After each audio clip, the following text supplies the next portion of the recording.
Love story. ఇలాంటి వాళ్ళు కూడా ఉంటారా అంటే, ఇది చెప్పిన తర్వాత మీకే అర్థమవుతుంది. ఒక అమ్మాయి ముగ్గురు అబ్బాయిల్ని ఒకరికి తెలియకుండా ఒకరిని లవ్ చేసింది.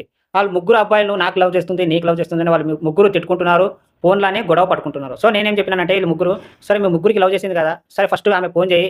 ఫస్ట్ ఫోన్ చేసినప్పుడు ఈళ్ళు ముగ్గురిని లైన్‌లో తీసుకో. ఆమె ఏం మాట్లాడుతుందనేది మీరు వినండి. చేస్తుందా లేదా మీకే అర్థమవుతుంది అని చెప్పిన తర్వాత చేస్తే అందరూ నలుగురు ఉన్నారు. కానీ లైన్‌లో ఉన్నది ఆమెకు తెలవది. సో, వీళ్ళు వింటున్నారు. ఒరేయ్! ఈమె ఈ ఈ అబ్బాయికి లవ్ చేసింది నిజమే అని ఫోన్ కట్ చేసి మళ్ళా ఇంకొకడు ఫోన్ చేసి ఇంకొకడు మాట్లాడి ఇలా ముగ్గురు ఒకరి తర్వాత ఒకరు ఫోన్ చేసి లైన్‌లో పెట్టి మా క్యారెక్టర్ చెక్ చేసుకున్నాం. నిజమే ఆమె చేసింది గూడంగా కరెక్టే ముగ్గురికి లవ్ చేసింది. కానీ ఈమెకు మాత్రం తెలవది.